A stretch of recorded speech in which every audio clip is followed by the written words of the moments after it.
welcome. You're watching IndianOpen right here on Bloomberg Quint Live. The globe is not a very happy place this morning, Neeraj. Asia is looking weak. You've got a sell-off across the board, 1.5% lower for Hong Kong, Japan trading under by 1%, and DAX, actually Europe, saw a big plunge in yesterday's session. DAX had one of the worst trading days since 2019. So, was down about 2.5%. And yesterday we were talking about this as to, while we've been charting our own course, the rest of the globe is doing fine. But what happens when that sell-off starts to add on to the pressures that are already building domestically? Where does that take us then? Yeah, maybe that's the reason why we sliced through the 200-day moving average with ease, Devina, on very adverse market breadth and not very heavy FI selling. So, it was of 670-700 odd crores. So not we've seen a number of 1,500, 2,000 crores, and yet the ease with which we've just gone through the 200-day moving average probably seems to suggest that more is there is no sign of a tussle also in trade. There's no sign of a clawback or a fight back from the bulls. It's just a clear glide down. And not that this is the worst that we've seen. In October, we were down about 16%. So the leg room to go lower is still there. It's still an open door. History is to be believed. Yeah. Right. So it could be a little bit of a bother, but let's see what happens this time around. A lot of cues to keep an eye out on today. A lot of earnings as well. But from futures and options space, what is the most important thing to keep an eye out on? Navneet is joining in for that. Navneet, good morning. Good morning, Devina. Thanks for that. Not a great picture at all. We are headed for the worst month since September 2018. We've already shaved off 700 points in the month of July. But remember, 200-day moving average was breached, but we did not see any fresh addition coming in for either Nifty futures or for Bank Nifty futures. So just about the same, though premium continues to come off. That's telling you at higher levels there is selling which is coming on Nifty. And similar case for Bank Nifty, where the premium has come off to come to about 60 points and no major additions seen on the futures side. But look at the VIX, which was up 7.5% on Monday. Yesterday also it surged to levels of about 13.6, and we've been talking how the markets continue to be in an oversold situation. So if you look at the Nifty PCR yesterday, that did fall below that important mark of 1. Lot of psychological levels were breached yesterday. So Nifty PCR is at 0.97. Let's see if there is any sort of bounce back. And the reason it fell to levels of 0.97 because there was more call riding in the system. This is the distribution for the weekly expiry tomorrow. Maximum open interest on the call side is at 11,300, and on the put side now it is shifting lower to even 11,000. If you look at yesterday's trade, there was more of call riding which was seen, so 11,100 and the 11,000 strikes, and clearly put writers were running for cover as we breached those marks. So 11,200 put strike saw some bit of unwinding. Very quickly on the stock futures side, which are the stocks to keep an eye on today, still bucking the trend in yesterday's session was Bharti Airtel, long position seen here. I think numbers come out tomorrow. Bharat Electronics bounced from its 200-day moving average. RBL Bank saw fresh shorting, and also fresh shorts were seen for Bank of India, where asset quality deteriorated. And on the FI front, they continue to sell on the cash side. Outflow of over $2 billion has been seen now for the month of July. But yesterday they unwound shorts on the index futures, but definitely there were shorts added on the index option side, and that typically happens one day before the expiry. So put long and call short, there was addition of nearly 22,000 contracts. With that, it's back to you guys. All right, Navneet, thanks very much for that. So keeping an eye out on all of those cues coming in from the derivative space. But also, let's bring in an important market voice. Girish Pai, Head of Research for Institutional Equities at Nirmal Bang, is joining us on the show. Girish, thanks very much for taking out the time. No doom, but still a lot of gloom in the markets right now. How would you tread this road? Yeah, so there's gloom because I think the stocks that a lot of the people are holding in the market are more mid-cap and small-cap. They're not in the top 10 or 15 stocks, which is kind of not far away from their 52-week highs. They're not in the HDFC banks and the TCSs and those kind of stocks. So they're in the mid-cap and small-cap, which have corrected pretty substantially. So there's a fair bit of pain that the market is feeling right now. How to trade this, how to trade it, I would probably say you need to have patience. Obviously, the earnings are kind of coming off. The quarterly results haven't been too great. There have been a few pockets of outperformance, very few pockets of outperformance, but generally I think the numbers have been worse than expected. I think the commentary of the management have also been not so great. They're kind of talking about fairly cautious second half of FY20, maybe except for the IT companies just saying that second half will start looking better. But generally, my sense is the earnings for the market indices should kind of come off. I think the bigger issue is the FII selling that's continuing unabated. I think if you look back in the last 18 months, in 2018 calendar year, it was the domestic funds which are kind of holding the market up. Yeah. The first half of 2019 was the FII kind of taking over from them and holding the market up. Now, both FIs and DIs, DIs have been buying, but I don't think there are enough amount of retail inflows coming into DIs to hold this market up for a long period of time. So I think that is going to be a bit of a tricky situation for the investors in the shorter term. See, from a long-term perspective, I would believe that equity as an asset class is going to be the one that's going to deliver you the outperformance vis-a-vis other asset classes. But I think the next 12, 18 months are going to be fairly tricky. You need to have a lot of patience. If you're an SIP investor, my advice is to continue to invest in those SIPs. This could be a good time to actually start investing in the mid-cap and small-cap SIPs in one sense. Does that mean that there is no downside for mid-caps and small-cap stocks? I don't think so. There could be further downside. Yes, they've kind of come off from the very high P multiple levels that they were at. They were at a significant premium to the narrower indices. But I think that, it could overdo on the downside too, with the kind of picture that's kind of emerging, especially on the external front. While yes, there's been a lot of domestic gloom and doom, I think the external picture still looks fairly robust, but it could change quite dramatically going toward the second half of 2019 and early 2020, which could kind of make this thing a little bit more murkier. Yeah, actually, I just want to bring in another angle to this. We've done this on the equity markets without the faltering of the currency or without the external pressures of crude oil. In the past, we've seen, the uncertainty around crude oil prices and global trade wars weighing down heavy on the equity markets. Every time that the currency falters and the depreciation that you've seen at a quick pace for the currency, that has a negative impact on the equity markets. So this is without that. If that comes to play, how does one protect oneself then? It's interesting that you brought out the INR angle in this whole equation. So typically in such sell-offs like the one we saw and we've seen in July, we would have expected INR to depreciate quite dramatically. It hasn't. Yeah. It hasn't. And I think that has probably to do with the fact that this particular government has been very focused on inflation. While you can question the budget numbers in terms of revenue growth that they're kind of estimating, my sense is that should push come to shove, I think they'll try to kind of curtail their spending, which they did in FY19. I think they'll do a pretty similar exercise in FY20. Fourth quarter, you'll actually see both capex and revenue expenditure cuts come through. So my sense is that they will hold on to their fiscal deficit numbers. So a combination of these, the fact that inflation is under control and fiscal deficit is under control, would mean that that part of the equation is kind of held on to. In the past, what has happened is that in such circumstances, we've had a situation where fiscal deficit was completely out of control, inflation was completely out of control. So we had that kind of a combination. This time around, I think at least those two variables are reasonably under control, and to that extent, I think we're kind of beneficiaries there. But as I said, if things become very ugly and there is a lot of capital flight back to the US and back to US dollar assets, I think we'll feel the pinch. Okay. Girish, stay on. So much more to talk about. We might feel the pinch. This might not be the end of the pain. Girish spoke about SIPs. I want to talk to him about what would direct equity investors should do as well in this scenario. Hold back to their purchases because the pain is just imminent, or don't try and time. We'll talk about that too. But first, let me go across to our research team. They're waiting by in the huddle to talk about all the key newsmakers of today's session, as well as companies that you should watch out for in the session today, because as I said in my trade setup, it is a busy earnings day and lots of previews, but I have to start off customarily with the companies that have come out with news, results, and might trade at about 9 a.m. today. Mishika. Let's first look at the key earnings. The first one is Dish TV, which is coming with a weak set of numbers. Now, their revenues are impacted by weak subscription numbers, and EBITDA was ahead due to lower than expected employee costs.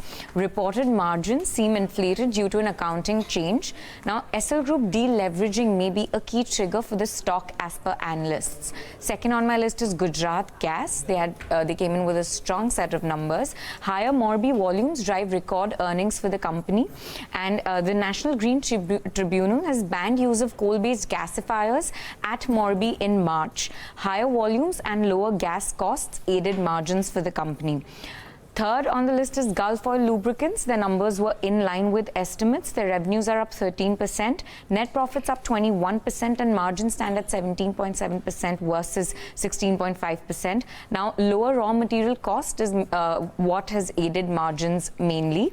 Last on my list is Vinati Organics. Again, in line set of numbers. Their revenues are up 12%, net profits up 28%, and margins stand at 41.3% versus 33.4%. This was an operationally strong quarter, and the margins have come in substantially higher. Okay. We'll watch out. Yes, they have managed the costs very well, and that's probably showing on the margins front. Thanks a lot for that, Mishika. The big boy tech Mahindra. We'll talk to Girish about it, Agam, but what's your thought? The numbers clearly below estimates. Yeah. They were certainly below consensus expectations. Well, we did see a 1.7% decline in dollar revenues, a 2.7% decline when it comes to rupee revenues. Margins contracting well below our expectations, coming in at around 11.5% against expectations of around 13.3%, and net profits declined 15%. All of these numbers are comparable sequentially quarter on quarter. The company, however, did mention that they have signed deals worth $475 million, and that, of course, is a positive when it comes to the outlook or going forward. But there is softness in enterprise and telecommunications. There has been very little update when it comes to the 5G rollout in a lot of these nations abroad, and that has kept the growth for the telecom vertical in check.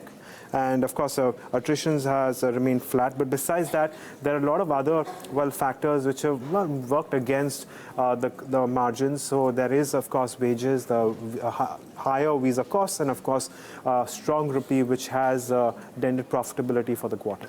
We'll watch out for Tech Mahindra in the session today. Some key results that will come out. Yes, let's start with UPL.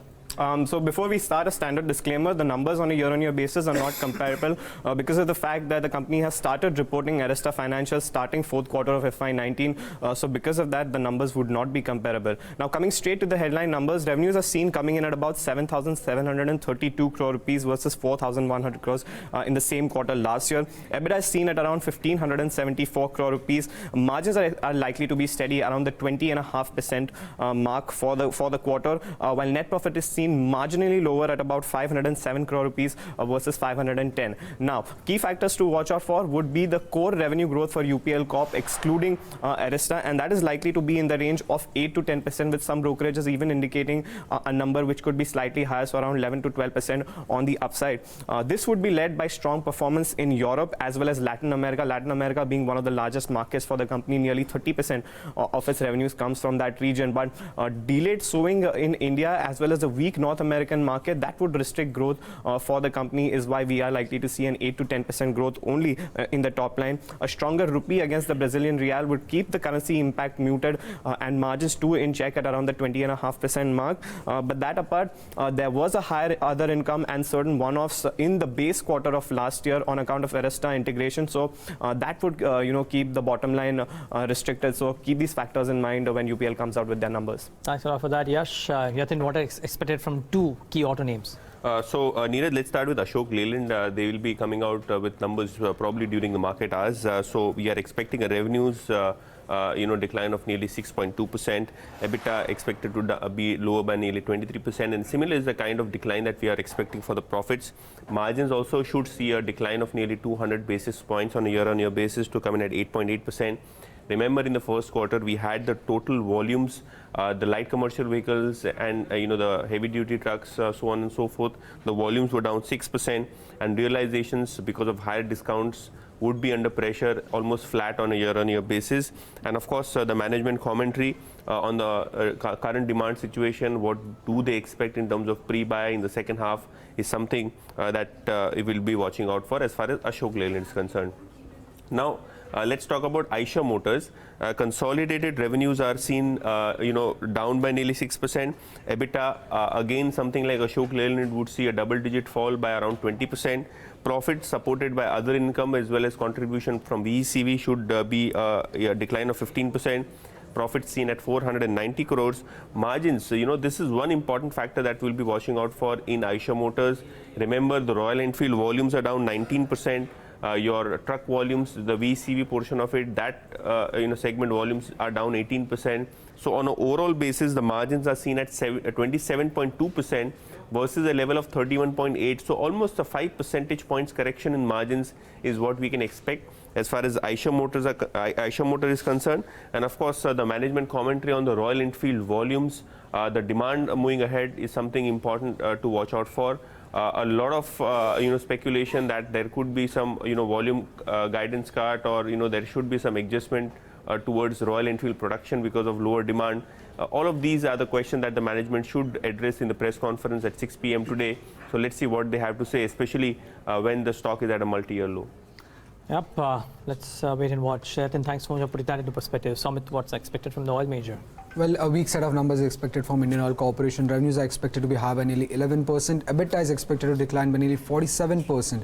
Margins are expected to come in lower at 4.1%, while the net profit of the company is expected to decline by nearly 61% to close to 2,400 crore rupees. Now, the gross refining margin is expected to come in lower at around $2.9 per barrel versus $4.1 per barrel reported by the company in the last quarter. Now, it is expected to be a weak quarter because of inventory losses and because of sequentially lower gross marketing margin that the company has earned in the first quarter of financial year 2020. Now, though Brent crude averaged higher at around $68.52 per barrel, within a time period of nearly 12 days, it has declined nearly 20%. And because of the sharp drop in crude prices, the Indian Oil Corporation might report an inventory loss on this quarter. Now, on the marketing segment, if you see, the gross marketing margin earned by Indian Oil Corporation on sale of every liter of petrol and diesel, now that was lower at around 1.9 rupees per liter and 3.3 rupees per liter, because of which the marketing segment would report a weak set of numbers. And this was lower because of the election season that was there in the first quarter of financial year 2020. Now, if you see the petrochemical business, that is also expected to report a weak set of numbers, and that is because of lower product spreads. Now, though Singapore gross refining margin, that is the Asian benchmark, averaged higher at $3.5 per barrel, Indian Oil Corporation's GRMs are expected to be lower because of inventory losses. On the operational side, if you see, the crude throughput and sales volume are expected to be high by nearly 2% and 1.7%. Now, the key things to watch out for from Indian Oil Corporation earnings would include the outlook on gross refining margins and marketing margins. Along with that, any inventory and foreign exchange gains and the gross debt and the subsidy dues of the company would be important to watch out for from this earnings of Indian Oil Corporation. Thanks a lot for that, Sumit. So those are some names to watch out for. Girish, we will talk about Axis Bank as well in detail, but first, tempted to ask you about Tech Mahindra. The numbers below estimates. IT is probably the safer bastion right now. How would traders, investors react to a slightly subpar performance from one of the 5 IT majors, which is Tech Mahindra? Yeah, so I think the numbers are, as indicated, were below our as well as street expectations. I think we were kind of building in something like 1% constant currency revenue growth on a quarter-on-quarter basis. The company delivered negative 1% kind of growth. There is a seasonality element to it, but having done something like a 28% growth in its total contract value last year, we were expecting a better numbers to come through. So this is something that I've discussed with you people in the past, that we may have a situation where companies deliver very good total contract value, but that may not translate into revenue because there could be customer indecision regarding spending. So a translation of TCV into revenues is going to be a little bit of a sticky issue with the tech companies, which is what's happened across the board for a lot of the tier 1 companies. If you look at Infosys, TCS, we've seen very strong TCV growth in the previous 12 months, but that has not translated into revenue growth on a quarter-on-quarter basis. I think the bigger surprise has been, in terms of negative surprise, has been on the margin front. It's been fairly dramatic in terms of margin decline. So I think the fact that we didn't have a support from INR depreciation, which was there in the previous year's first quarter, has kind of hit margins quite dramatically. So 390 basis point decline. So I would think that the numbers of the street are going to kind of come off, and I think the stock should kind of move down, is broadly my thought, which is broadly, I mean, we've had a negative view on the stock for a while. We have a price target of 535 rupees as we speak. We had probably prior to today, I think we had a price target of 565 or thereabouts. So we've been negative on the stock. Our view is that if you want to invest in the IT services basket, then I think the pecking order should be TCS, Infosys, and HCL Tech, and probably ignore the rest of the pack. I think that's broadly the way we've kind of thought of how one should be investing. All right. TCS, Infosys, and HCL Tech. Okay. those are bigger names there that actually have seen some amount of safer haven investing over this last few weeks. But we'll just come back to you. Need to get in a quick view from our technical experts as well, Girish. Bringing in Gaurav Bissa of LKP Securities is joining us on the show. Chandan Thapade of Motilal Oswal Financial Services too. Gentlemen, a very good morning to the both of you. Breach below that 200-day moving average, moving towards levels of 11,000. What is the sense? More downside left? Chandan, let's start off with you. Yeah, very good morning. The market fell to hold. It's a small bounce back move and selling pressure is continuously visible in the market. On weekly scale, it has been making lower top, lower bottom formation and also breaking its key moving averages. So trend is in pressure and now till it remains below 11,200, 220 zone weakness can take it to 11,000, 10,950 kind of level. So the suggestion is sell the Nifty with the stop loss of 11,150 and downside it has potential to go to us 11,000 to 10,950 kind of level. Talking about the Bank Nifty also, it has broken the key level of 29,000, 28,888 level. So now till it remains below 29,000, it has potential to go towards the next major level of 28,550, 28,333 kind of levels going forward. Okay. Gaurav Bissa, you? Good morning. It has surpassed, I was also quite bullish in Nifty in the sense that we can see a bounce back that has not happened. Having said that, if you look at the option chain, 11,000 put commands the highest concentration on the put side. And we have already seen a lot of fall happening. It's already broken 200 DMA. So technical pullback is what I would be expecting probably at levels of 11,040, where even on the hourly charts or 30-minute chart, you will see a bullish deep crab harmonic pattern being formed. So if it sustains 11,000, we can expect a move towards the level of 11,120, 11,140, which is the 200 DMA. And if we are to close above it, only then we can see of further upside. Else, there can be only a technical bounce back, a temporary technical bounce back. So my target would be 11,120, 140, stop loss of 10,990. For Bank Nifty, I would not buy the current levels. It has reached crucial levels, but yes, it has been still outperforming the Bank Nifty for last few days. I would recommend buying only if it trades above level of 28,920, and in which case you can expect 220 kind move coming in next few days. For me, it's a good sell only if it trades below level of 28,700. Else, it's a buy on a little bit high levels. Okay. Gentlemen, stay on coming back for your stock ideas, but it's time now to go on to a special segment, Bloomberg Edge, where Yash Upadhyay tells us about a pattern that the Bloomberg terminal has thrown up on a particular stock. Yash, what's the stock on your radar? Morning, Devina. So we're looking at Thermax Limited, and there's a sell signal coming in on the back of the bearish engulfing pattern seen forming on the daily charts. Now, what is a bearish engulfing pattern? Well, it's the formation of a large red candle right after a green one, wherein the body of the second candle completely engulfs the one ahead of it. The longer the second candle is, the greater is the evidence of a top forming, and no further confirmation needed in that case. Now, coming back to the price chart of Thermax Limited, what we saw in yesterday's day of trade is that the stock fell more than 5%, which was its biggest one-day loss since August 2015. And with that, it has taken out the gains from the last 3 trading sessions. So this big red candle that you could see engulfs the one ahead of it and has completely taken out the gains from the last 3 trading sessions as well. Also, the key thing to note over here is the fact that the white dotted line over here, that is the resistance mark. So somewhere around the mark of 1150, the stock has met with a strong resistance at that mark and has always come up from those levels. We saw a big move in yesterday's day of trade, but even on the weekly time frame, there were indications that there is the momentum losing for the bears, for the bulls. So on the weekly time frame, look at the RSI. The RSI in the lower panel, if you could enlarge it, had reached the point where it has always given a reversal from. So it has not crossed above the mark of 70, but take a look at the distribution which is there over the last 1 year, and around the mark of 60, it has met with resistance every time. And even this time around, with the resistance at around 1150 and the RSI at 60 on the weekly chart, the stock has given a negative divergence. It clearly looks like there is further weakness, but since we have seen that big fall in yesterday's day of trade, a minor positive slippage in the form of a 1 or 2% move on the higher side could be used to sell on rise. Okay, and how well has this worked in the past? So Devina, 3 after the last 5 times when the bearish engulfing pattern has been formed on the charts, the stock on an average over the next 1 month period has gone on to fall close to around 6.5%, which brings it down to about 1,000. But one could watch for targets of close to 987 as well. Okay, great. Thanks a lot for that, Yash. That is Thermax that we're watching out for. Aside from that, I think we spoke about IT from a fundamental point of view, but I think, Chandan, you've got a buy call on TCS from a trading standpoint as well, and you're selling Hindalco.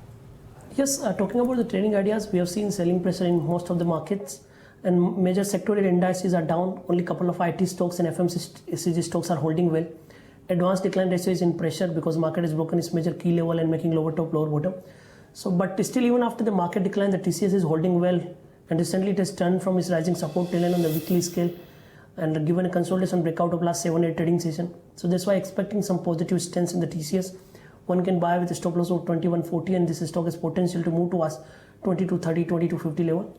And one selling idea on the metal counter, that is sell on Hindalco. We have seen built up of short position. It has broken its support trend line, making lower top, lower bottom. A small follow up selling can take it to further lower territory. So recommending to sell on Hindalco with a stop loss of 194, 195 zone, and expecting it to go down towards 181 kind of levels. Gaurav, quickly, your ideas? I have a recommendation IT space as well. I would recommend going long on HCL type. We've seen some amount of short covering happening, around 2% reduction I've been seeing in the open interest. It's trading in a rising channel, almost on the support area. When we keep a stop loss of 1000, where the put concentration is also quite high.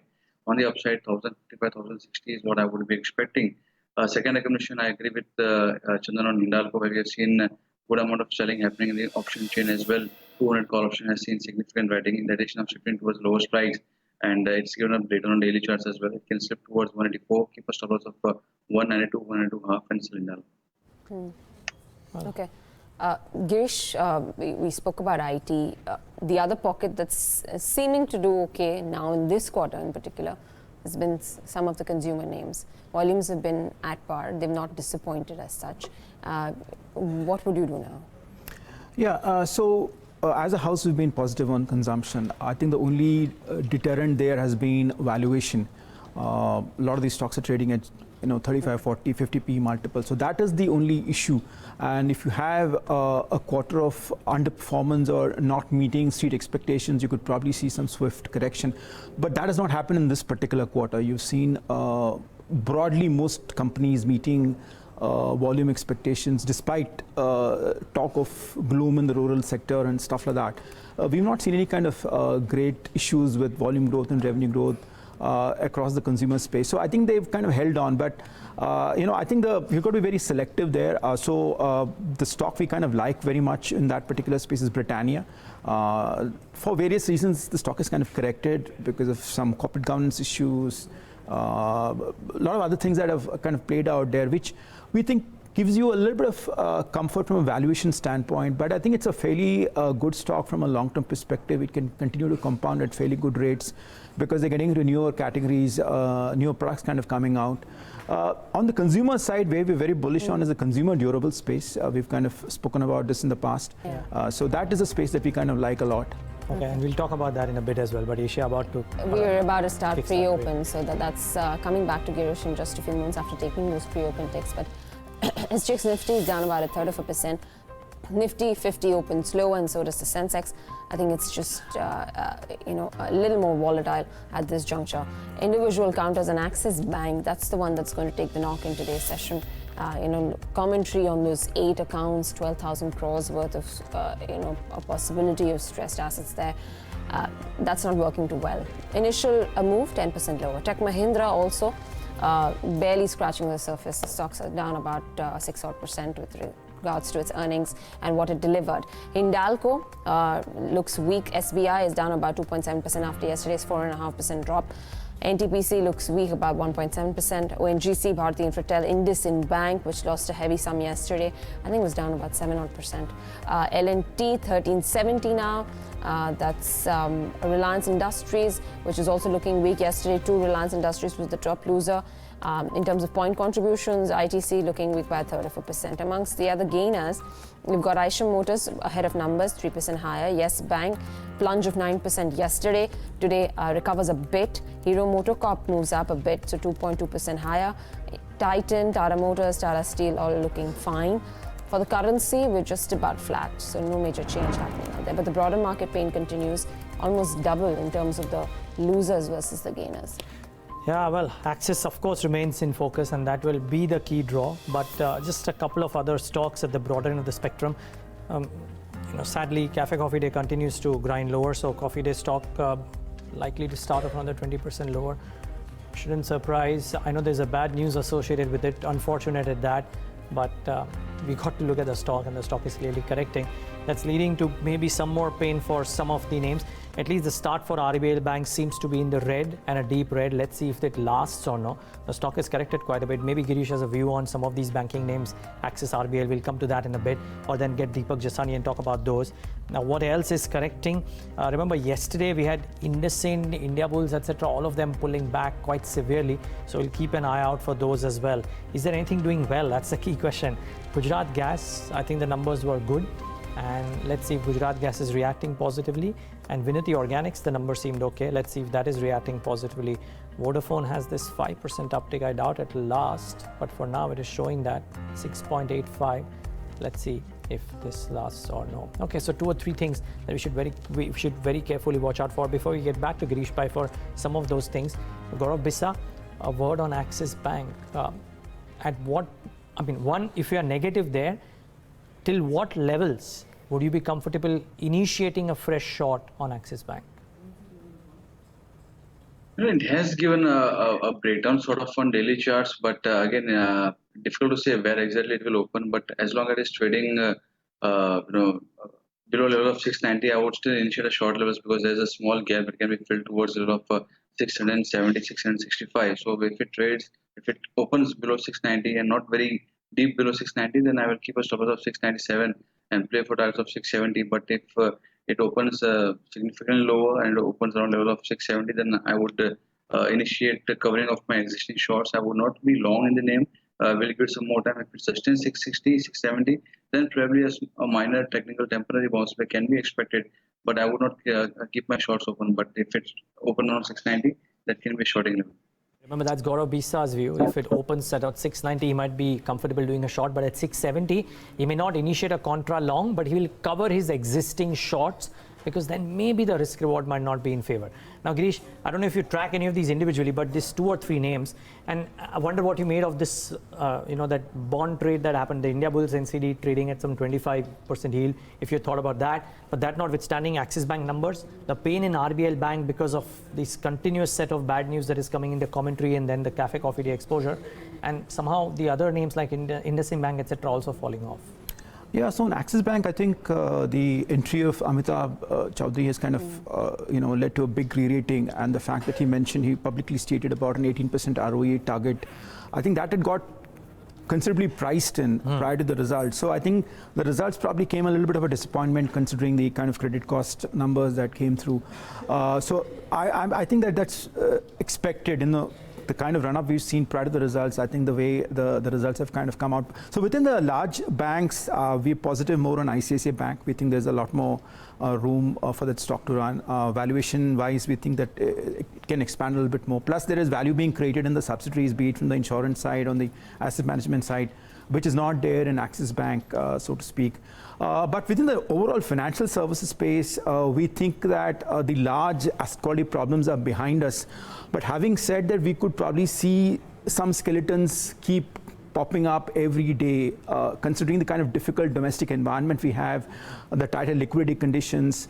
So what's happened with Cafe Coffee Day previously, Eveready, and every house has got some bit of a problem. So I think those kind of skeletons keep popping up on a daily basis could create problems for banks. The news flow is not going to be very positive, but I think the bulk of the issues are probably behind us. These little incremental issues will keep popping up. But having said that, if you look at one space which we like in the Indian financial service sector, which we think are not affected by some of these credit quality problems, is the insurance space. It's a fairly consolidated space on the private insurance side. We like SBI Life very much. Within that particular space, we think that this is a space which can compound in the 15 to 20% range for a fair bit of time. And it's not a space where a lot of people can enter very easily. If you look at the credit space, there are a lot of new players kind of keep coming in year after year, be it through the NBFC side, be it through the small finance bank side. There's a bank, there's an on-tap. Yeah, it's open. So anybody can enter, whereas you have a situation in the insurance side where there are very high entry barriers. And we have a situation where the private insurance players have been inching, their market shares have been improving. And we think that SBI Life, the valuation of SBI Life vis-a-vis an HDFC Life is very attractive right now. And the kind of operating metrics it has been displaying, be it from a persistency perspective, claims ratio, all that kind of makes us think that this is a fairly good long-term bet to take on within the financial service space. It's underinvested by a lot of domestic investors and probably even some of the foreign investors, and doesn't have all these issues of credit quality. The other thing is that unlike investing in a mutual fund, you do have, for an HNI, you can switch from an equity-based fund to a debt-based fund without any capital gains tax being imposed on you. So there's a little bit of flexibility, and especially in the kind of dynamic environment we're kind of working in the equities market, you would want to probably switch out of equities and go sit on debt. And if yields can fall, I think the yields can potentially fall by 7,500 basis points. I think you can make a fair bit of returns there. So that, I think, is a space we kind of like right now, the kind of environment we are in within the market. Yeah. Just want to pull up, and we want to talk about auto as well. The heavy sell-off that has now made the index look slightly more oversold as well.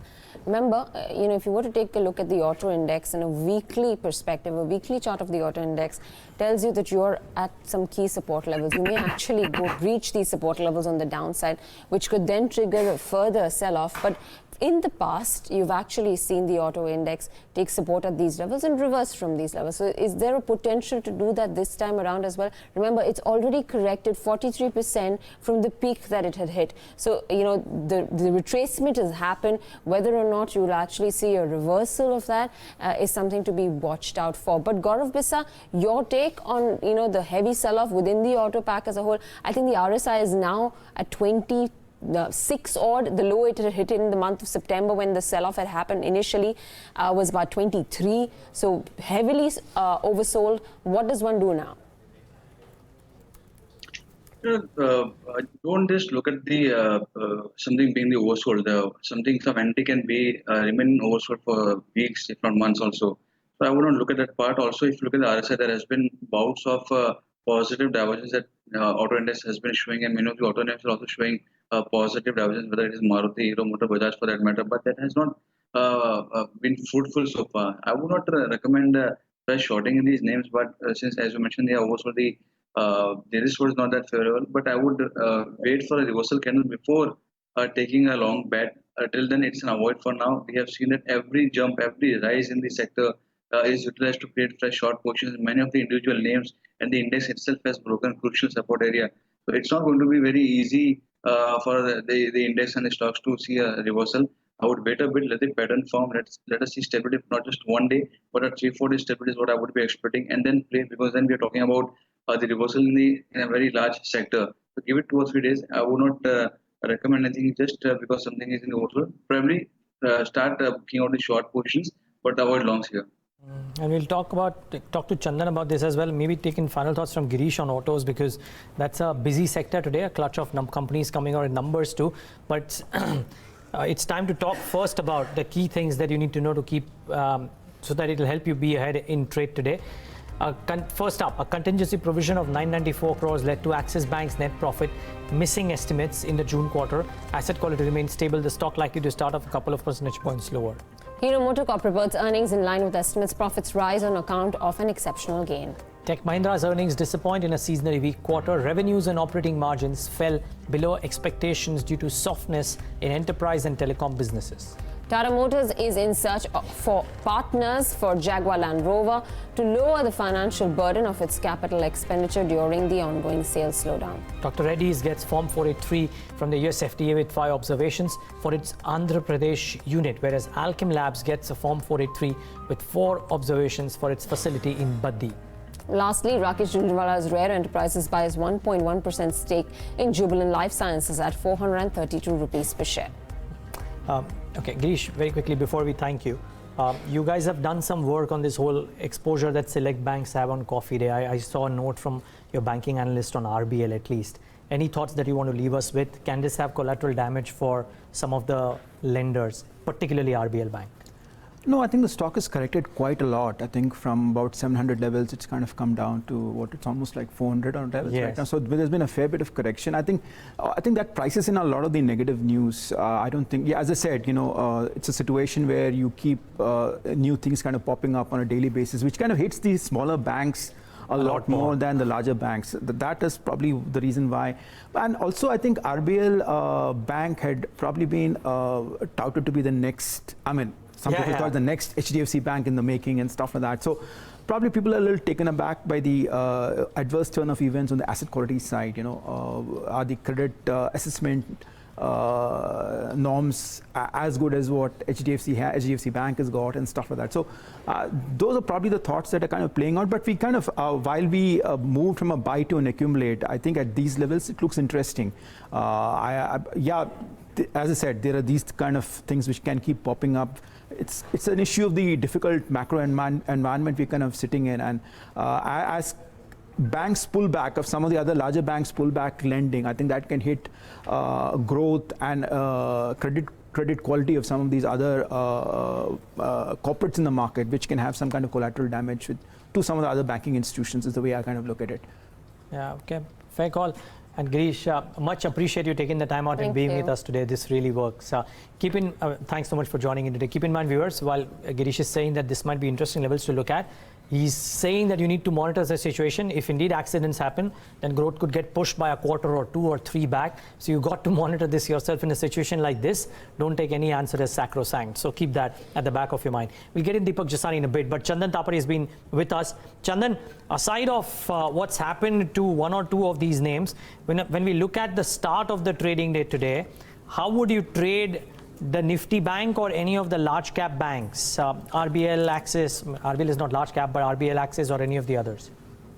See, but here the Bank Nifty has failed to surpass its immediate hurdle of 29,350-500 zone and broken the key 200 EMA and also broken the previous swing low of 28,888. So keeping the 28,888 or 28,900 zone in mind, I look for decline towards 28,500 to 28,350 kind of level. So expecting some more weakness because market has failed the immediate bounce back of last 3 trading sessions. So that's why expecting more weakness to continue. And talking about the banking counter comparatively, I'll be more bearish on PSU banks, especially if you talk about SBI or counter like Canara Bank or Bank of India, expecting weakness to continue. As you ask about RBL, here we are expecting further weakness to continue and the stock can head towards 365, 660 kind of level. If one has to pick for the bottom facing, I think ICICI Bank is the only name where if it comes near to 415, 410, one can go with the bottom out approach for an up move towards 444 levels. Okay.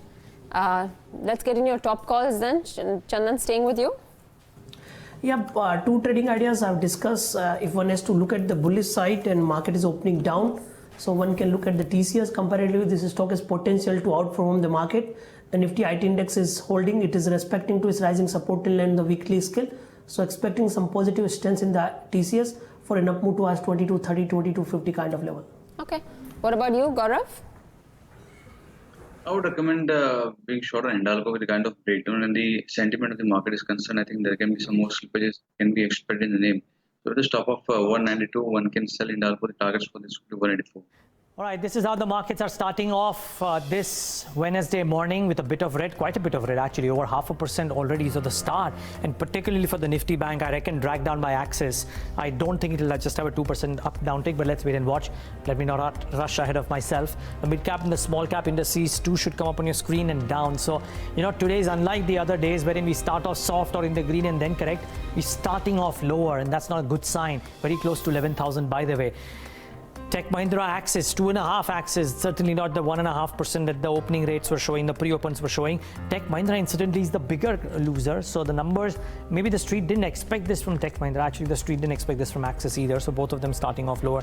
Don't quite see Hero MotoCorp in the list of the top 10 losers. The numbers were better, I think, or in line with estimates, and therefore that is in the list of the gainers, keep in mind. So Hero MotoCorp, Maruti, Tata Motors, M&M autos are not quite buckling too much under pressure, but the market is just so adverse that you don't know if this will last. Just watch out for the Nifty 50 at 11,045. We're very close to 11,000. Psychologically, a very important mark. Let's wait and watch if we break that. But Tech Mahindra, Axis Bank are the two stocks that stand out as the top losers. IndusInd Bank around the percent lower. Reliance Industries 0.5% lower. And Dr. Reddy is about 0.7% lower in trade. So those 4 or 5 names that look slightly wobbly in trade. Just a couple of pockets that I want to highlight. Stocks which are hitting 52-week lows, stocks which are in focus today because of good numbers. Let's try and look what they are doing. NBCC slam dunk yesterday, another 1.5% down. RBL Bank doesn't find any ground, another 0.25% lower. And Quest Corp, which hit a mark of 400 yesterday, up about a couple of percentage points. So this one is just bouncing off its 52-week lows in the session today. What about companies that came out with good numbers? Gujarat Gas, Vinati Organics. Let's just see how they are doing. Vinati down about 1%. Gujarat Gas, though, 8.5%. Very strong reaction to its results. Devina, what are you spotting? Well, Cafe Coffee Day obviously stacks up right at the top in terms of the losers of Nifty 500. So that's down about 20-odd%. We've got Sadbhav Engineering, which is down 5.5%. PNB Housing Finance, too, is down about 5-odd%. Jet Airways, another lower circuit. Cox & Kings, another lower circuit. These are just those, every time you look at the Nifty 500 every morning, it's those penny stocks which stack up right at the top with lower circuit cuts. Then you've got the likes of Reliance Com. Again, that's also another penny stock that's looking weak in today's session. Ajanta Pharma looks weak. You've got the likes of Neros International, that's down trade today. AB Fashion, that's down 3%. Then you've got Marksans Pharma at 13-odd rupees, it's down 3%. Berhampur Chini, that's down 2.5-odd%. So not looking good from the broader market space. Glenmark Pharma is down as well. India Bulls Real Estate, another 5% cut that we've seen on the stock. India Bulls Ventures is the other one that you should look at as well, because the group stocks have not been doing too well off late, and both these counters under a fair bit of pressure. Among stocks which have done well, and we already highlighted Gujarat Gas in the numbers, Vodafone Idea reverses a bit, a 5% uptick on that one.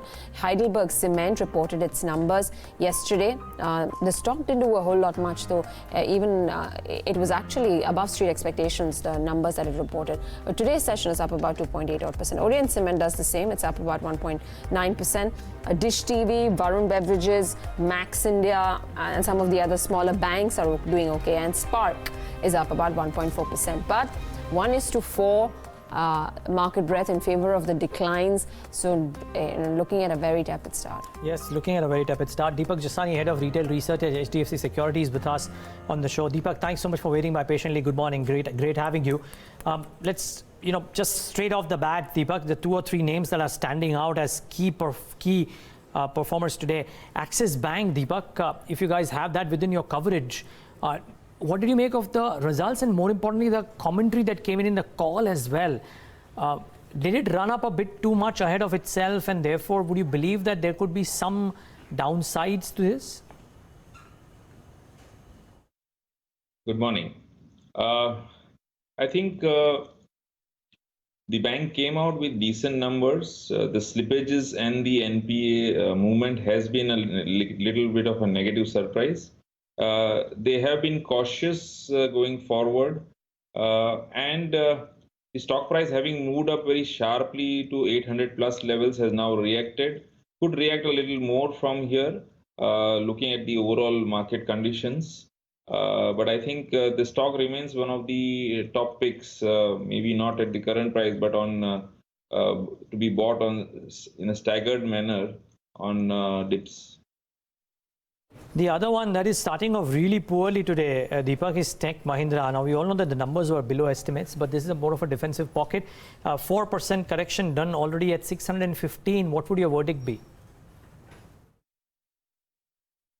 Yeah, the mid-cap IT space this time around has disappointed quite a bit. I think across stocks, maybe with 1 or 2 exceptions, the mid-cap IT has not performed. So basically, I think they have got hurt by the disruption in the global demand scenario, which we have been seeing over the last couple of quarters. So despite their niches and specialization, I think the spending is being held back by customers across the board. And this is what is hurting them the most, apart from the rising staff costs.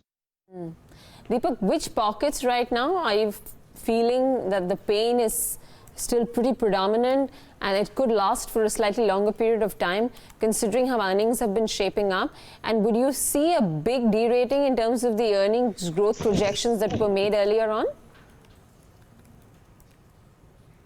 Yeah, as far as the earnings estimates or projections are concerned, I think the analyst community and the fund managers typically start the year with a very bullish view, and as the year progresses, the estimates are cut quarter after quarter, month after month. And this is what we will see even this year around. Probably the cuts could be a little more deeper and front-ended rather than back-ended. As far as the sectors are concerned, I think there are two ways to look at it. One is that the capex heavy, leverage heavy sectors will continue to underperform in an era where the demand is sluggish, where the debt servicing capabilities will come under question, where fundraising is not going to be easy. On the other hand, consumer facing sectors will also see some pain, but I think that those sectors will turn around faster whenever the economy bottoms out a couple of quarters from now. Okay. Well, let's just get in opening thoughts from our experts who are waiting by with us as well. Chandan Taparia, well, maybe not as bad, but yeah, very close to this 11,000 mark. Is that a very pivotal mark, Chandan? If we break 11,000 during the day, would it open up fresh downsides? And in that scenario, what's your trading advice, either on the Nifty or the Nifty Bank? See, for me, the main thing is the bounce are not being held. That is the main concern for the market. If we notice in last 2-3 trading session, some bounce were happening, but finally the market was breaking all immediate level. It has broken 11,461, 300, 200, 11,111. So I think the level of 11,000 also is broken out very soon. So for me, the problem is that what level bounce back happen. So as of now, till it remains below 11,150 zone, I'm expecting it to break 11,000 and even go down towards 10,950, 900 kind of level. So I think weakness could continue because bounce are not respected, and because of that, market has potential to break the psychological level, and some put unwinding even could more pressure in the market going forward. Gaurav, your thoughts and any stock that stands out on open for you as a trade? I agree that 11,000 is a crucial level to watch out for. We are still seeing a decent put concentration over there. If that were to break, then we can see levels of 10,900 being approached. Maybe not today, but over a period of time, we can see ultimately that happening.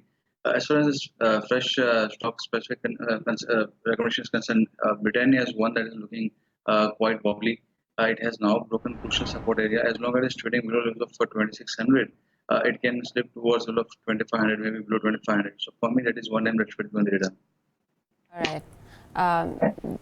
Gentlemen, we'll leave it at that. Thank you so very much, Chandan, as well as Gaurav, for joining in with your thoughts. This was a quick technical opinion coming in there.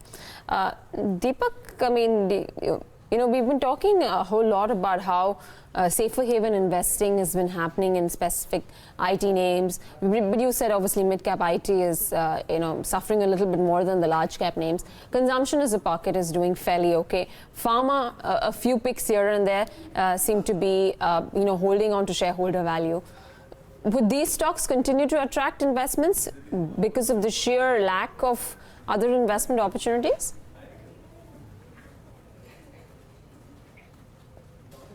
Going forward, a lot will depend on which sectors see the most derating compared to their growth potential. So at this point of time, maybe IT is looking defensive. One can park money out there temporarily. But in case, say for example, the auto pack or auto sector, auto stocks fall very sharply from here and look very attractive, then probably that is where one should focus their attention on, because ultimately people invest in equities to make money, and in case the particular sector or these stocks have fallen sufficiently or more than necessary, then probably there could be value arising in a lot of cyclical sectors. So basically we are going from one extreme to another extreme, and that extreme, when will that happen and how to spot that is a bit tricky at this point of time. But I think one will have to be on the lookout for the deep cuts in the cyclical sectors for bottom fishing going ahead. Okay. By the way, Axis Bank is now down 4.5% as we speak. So a matter of time before it corrected. The GDR is anyway showing a downtick of 5.5. So keep that at the back of your mind. Hero MotoCorp is starting off okay. So keep that in focus. That stock is not doing all that bad. Deepak Jasani, do you find any merit in trying to do a SIP kind of bottom fishing in a Maruti at 5,500 or an Eicher Motors at 16, 17,000, or would you just leave those stocks aside? I think Maruti looks interesting from a staggered buying or a SIP perspective between the two. Probably, despite all the fears over electric vehicles, about BS6 and such like, people will keep buying cars, the ICE cars going forward, and Maruti being the leader in the class will see a big uptick whenever the economy bottoms out. So I think there one can look at staggered or SIP buying. Okay. Maybe at Maruti and not otherwise. Yep. Anything else, Deepak, that you're particularly convinced about?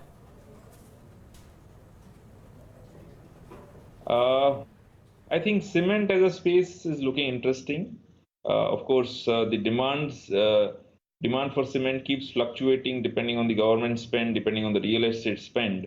But broadly, I think there are very few limestone mines available. The environmental clearances have become tighter, and India as a country has a lot to spend on infrastructure. So I think one can also look at staggered or SIP buying in cement stocks, where once the economy bottoms out, we may see large amount of spending from both the private as well as the public sector. This would be on a pan-India player or regional players? It depends. Basically, as I said earlier, which is looking more attractive, which stock has fallen more compared to the prospects. But I think maybe one pan-India player and one or two regional players could be shortlisted. Okay. Media as a pocket too, a lot of issues arising there with regards to several challenging accounts from the media space. Anything that you in particular are watching out for from that particular pocket? I mean, I would throw in a Z out there, but I don't know whether you'll talk about it individually or not. Media as a space in India has very limited opportunities, and the largest one is undergoing a sale of stake. So there one doesn't know how will it pan out, who will come in at what valuation, etc., etc. Print media not looking very exciting.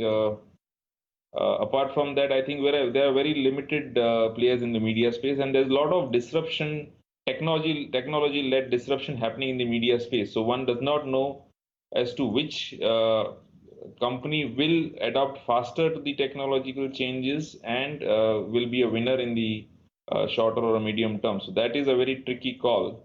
As it is, the number of players are limited, and the technological changes create one more challenge. Okay. Deepak, did you have a chance to look at some of the specialty chemical results? Vinati Organics came out with numbers yesterday as well. And while the revenue numbers were a bit soft, or just about 11% in line, the fact that they control costs so well led to margins shooting up. Do you have this within your coverage? Yeah, we spoke last time also. I think Vinati remains a top pick among the specialty chemicals, but I think as in terms of valuation, maybe one can wait a little, do a little staggered or a SIP kind of a buying, because the stock price has run up quite a bit over the last 2 or 3 months, although it has corrected lately, but the correction has not been to the extent expected. The management is quite strong, very proactive, and has proved time and again, quarter after quarter, in terms of cost control and margin improvement. So this is one stock one can keep on the radar whenever markets seem to be bottoming out. Okay. Let's see when it bottoms out. But Deepak Jasani, on that note, much appreciate you taking the time out and accommodating our interview request. Really appreciate your time. My pleasure. That's the view from Deepak Jasani of HDFC. The markets perilously close to 11,000. We might break the 11,000 number any time. It's 11,013. So within the first 1 hour, it may well happen that we may break 11,000. And then let's see what happens post that. The Bank Nifty is clearly leading the charge downwards, led down by Axis Bank, 236 points lower.